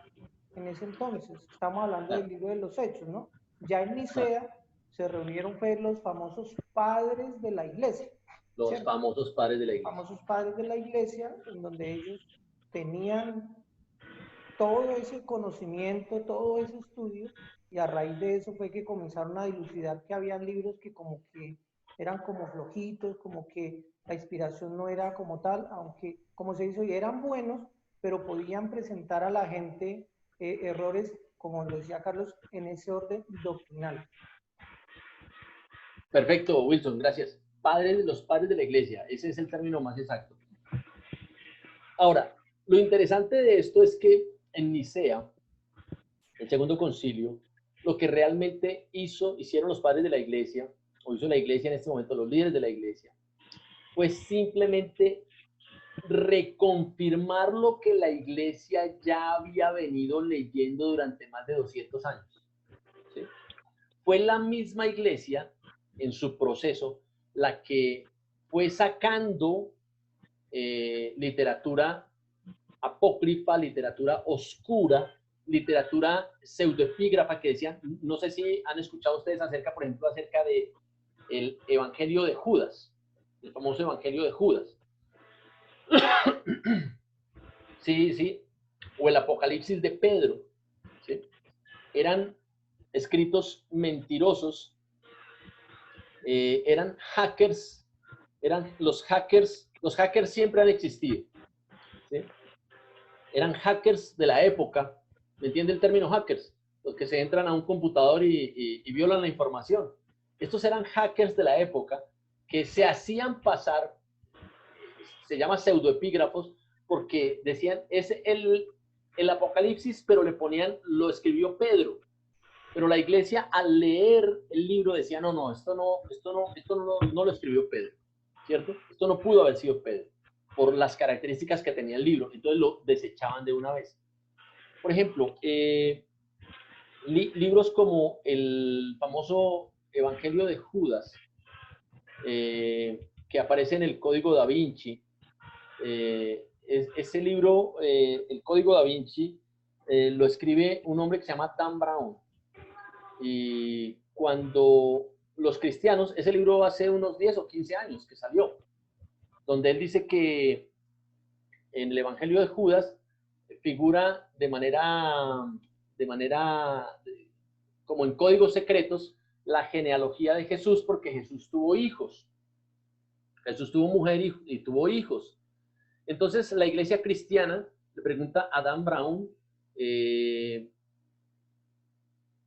que de dónde saca él esa información, que por favor él le diga a la iglesia cristiana de dónde está sacando esa información. En Estados Unidos los líderes más representativos de ese momento se reunieron con Dan Brown y le dijeron, bueno, susténtenos su teoría.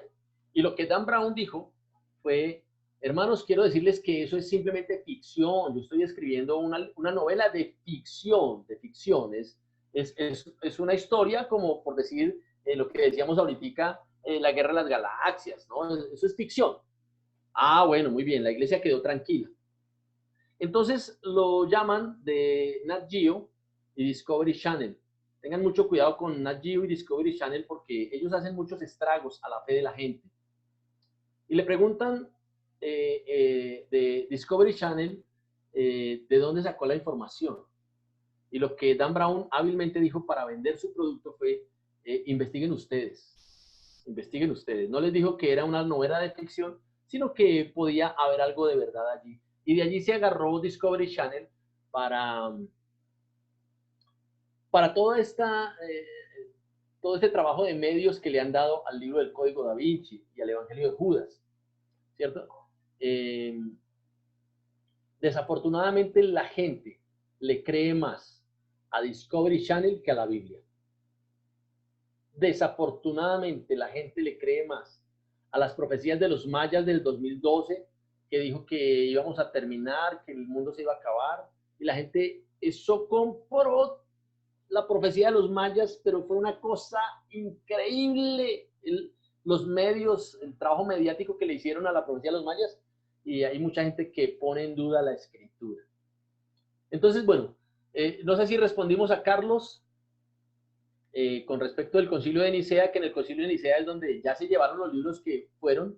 Un libro que presentó mucha dificultad fue el libro de Santiago, porque Santiago es especialmente duro y habla de que sin obras la fe es fe muerta, ¿cierto? Como que recurre mucho a las obras, ¿cierto?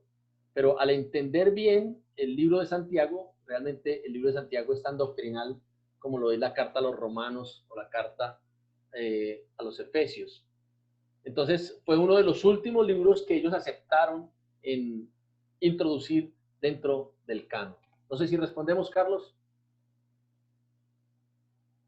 Sí, pastor, gracias. Ahí tuvo un pequeño inconveniente con la señal, pero ahí voy. Gracias. Muy bien. Zulma. En el 381 Constantino todos esos libros. Los reconfirmó, digámoslo así. Cuarto concilio. Confirmó el canon o lista oficial que integran los libros inspirados por el Espíritu Santo. ¿Cómo se llamó Ese concilio de Hipano, año 393. De Hipona. Hipona, muy bien. En el 393. El cuarto concilio de Hipona. Y el quinto concilio. Gracias. Zulma. Quinto concilio de Cartago, año 397. Reconfirmó el canon bíblico del Antiguo Testamento y Nuevo Testamento. Muy bien. Tengan en cuenta esto, hermanos. Tengan en cuenta esto. Nicea, año 325. Constantinopla, 381. ¿Cuántos años hay de diferencia ahí? 25 menos 19. Bueno, hay una diferencia de años 35, 45, 55, 55. Hay casi 56, pastor. 56 años después, Nicea los compila, Constantinopla los confirma, Hipona 12 años después los reconfirma y en Cartago se vuelven a reconfirmar los libros. Lo que estamos tratando de decir es que eso no fue una decisión de 1 o 2 meses o de varias semanas. La confirmación y reconfirmación de la lista de libros llevó 72 años.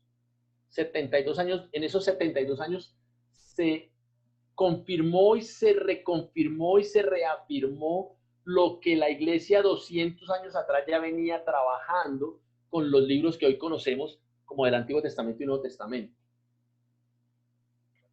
Héctor, una pregunta. Claro que sí. Dale, ¿quién habla? Carolina. Carito, dale. Una duda. Es que, pues sí, se llegó como a esa decisión. Porque en algunas Biblias hoy en día se conservan los apócrifos. Muy bien. Los apócrifos obedecen. Te prometo que más adelantico vamos a hablar de los apócrifos. ¿Listo? Vamos a hablar de los apócrifos. Pero te adelanto algo. En el Concilio de Trento, que ya fue bastantes años después, fue algo así como ya fue siglo VI, la Iglesia Católica, que ya era una iglesia supremamente poderosa y se había apartado en muy altísimo grado de los caminos del Señor para soportar algunas de sus doctrinas, incluyó esos libros. A esos libros se les llaman los libros deuterocanónicos o apócrifos. Apócrifo quiere decir que tiene algo oscuro, algo que no convence, algo que es turbio. Pero eso ya fue una decisión de la Iglesia Católica. Entonces, usted examina que en las Biblias, cuando dice Santa Biblia o Sagrada Biblia, si tiene deuterocanónicos, ellos deben anunciar ahí que esa Biblia tiene deuterocanónicos, ¿cierto? Pero eso lo vamos a ver un poquitico más ampliado en la siguiente clase, Carito. ¿Te parece? Sí, vale. Muy bien. Esa selección tomó tiempo, tomó oración de parte de los líderes y los padres de la iglesia a lo largo de estos años. Estamos hablando siglo IV, año 325 a 397. Vamos a seguir leyendo con la última diapositiva, la leemos con Zulma y seguimos con Susana. ¿Listo? Sí. Los 5 filtros infalibles. ¿Cómo se determinó la canonicidad de los libros? ¿Cómo se determinó la canonicidad de los libros? La iglesia tuvo 5 filtros, 5 cánones, 5 reglas de medida que eran infalibles. Con eso garantizaron que los libros que tenemos son los libros que son. Seguimos con Susana.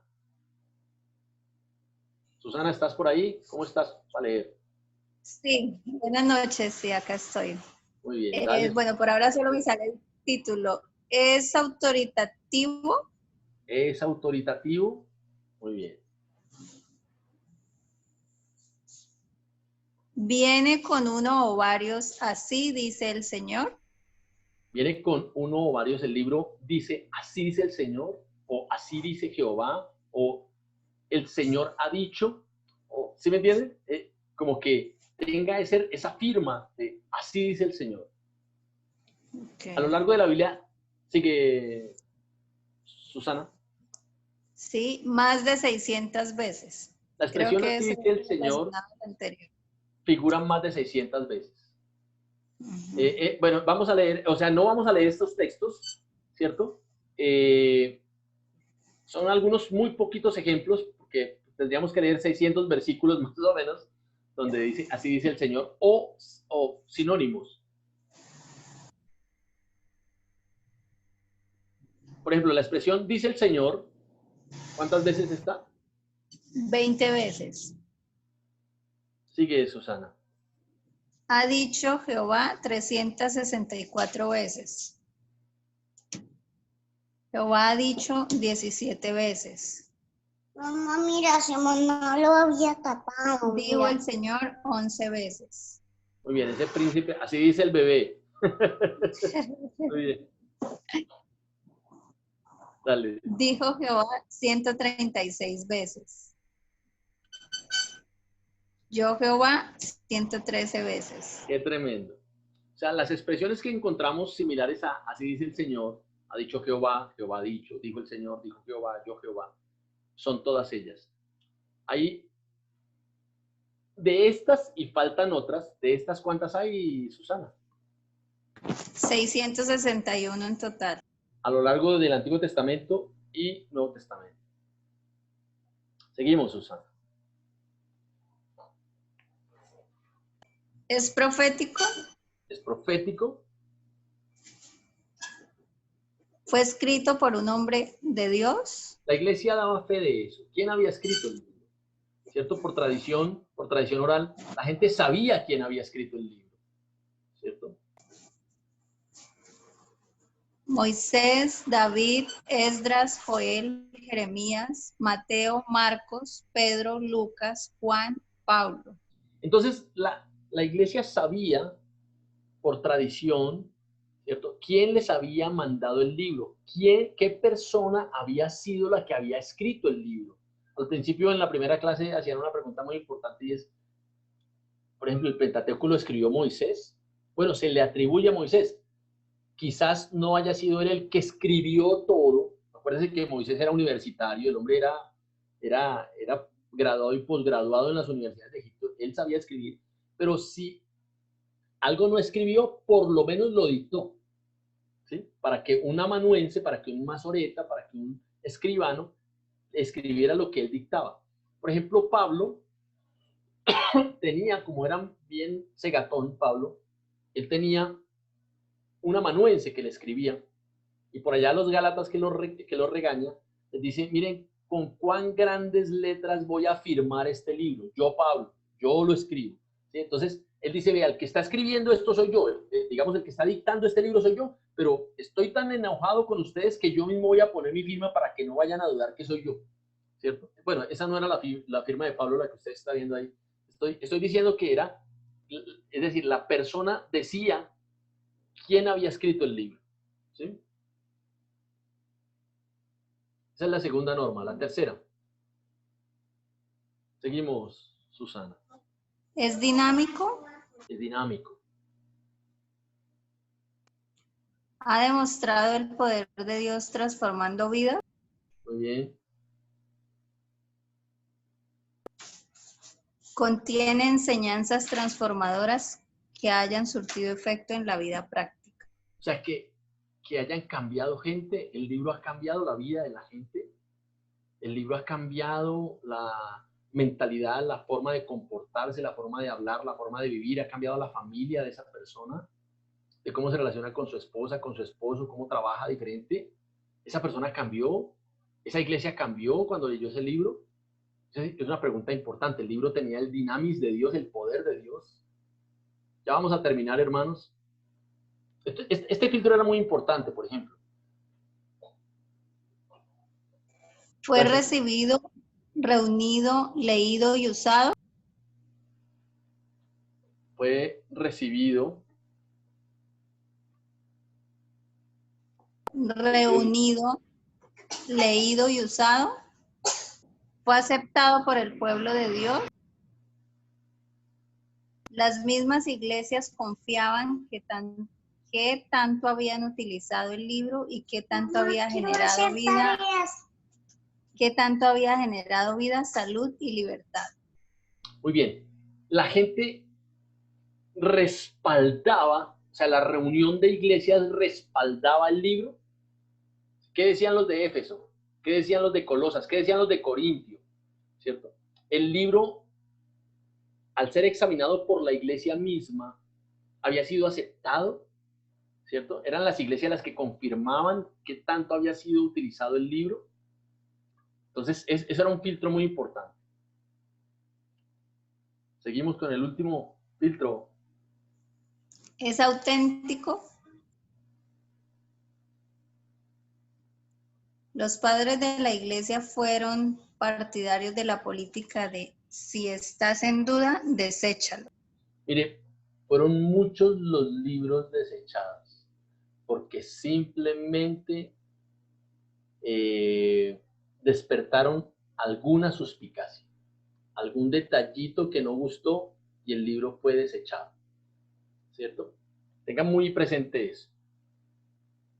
Si tenía duda, si despertaba una mínima duda, el libro era rechazado, era desechado.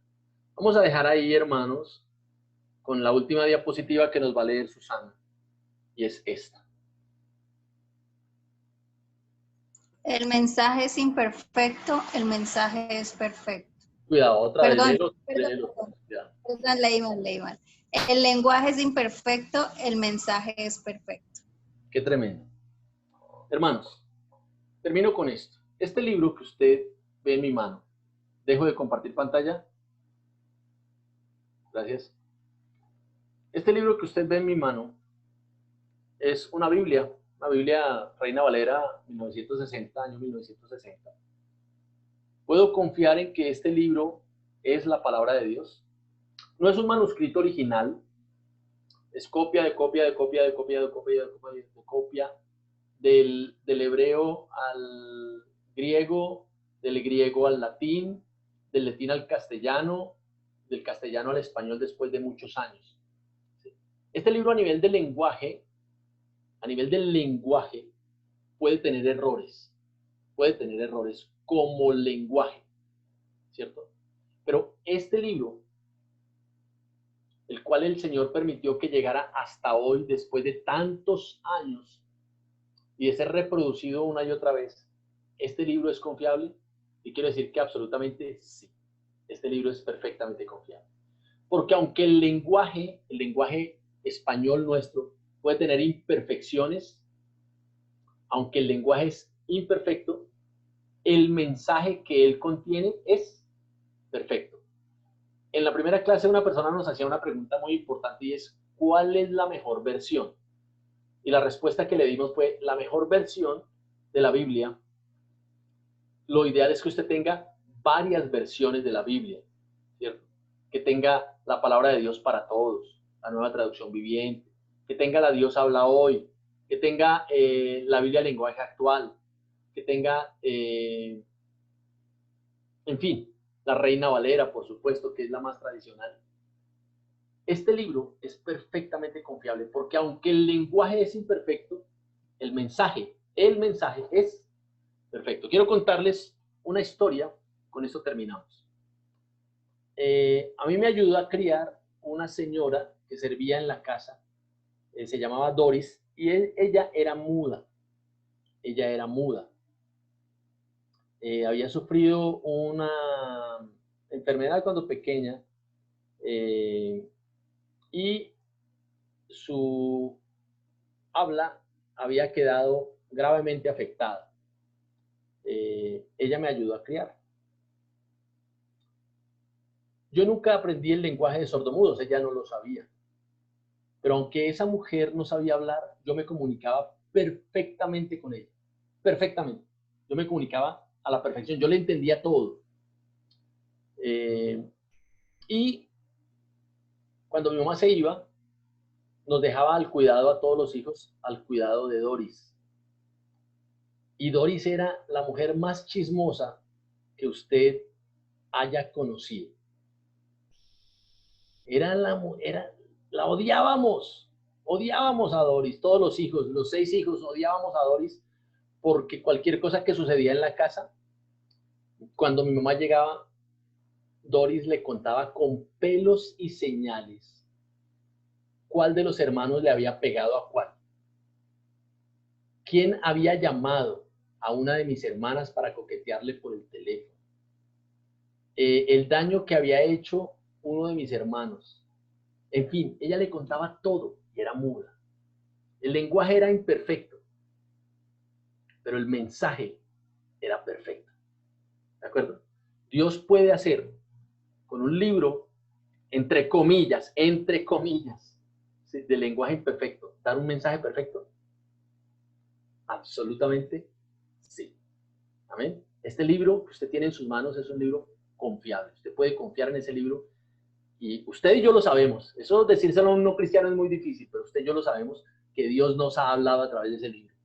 Ha sanado nuestras vidas a través de ese libro y nos ha bendecido y nos ha dado palabras exactas a nuestra necesidad a través de ese libro que llamamos hoy la Biblia. Vamos a orar. Seguimos de hoy en 8, hermanos. Gracias por su paciencia. Pastor, una preguntita.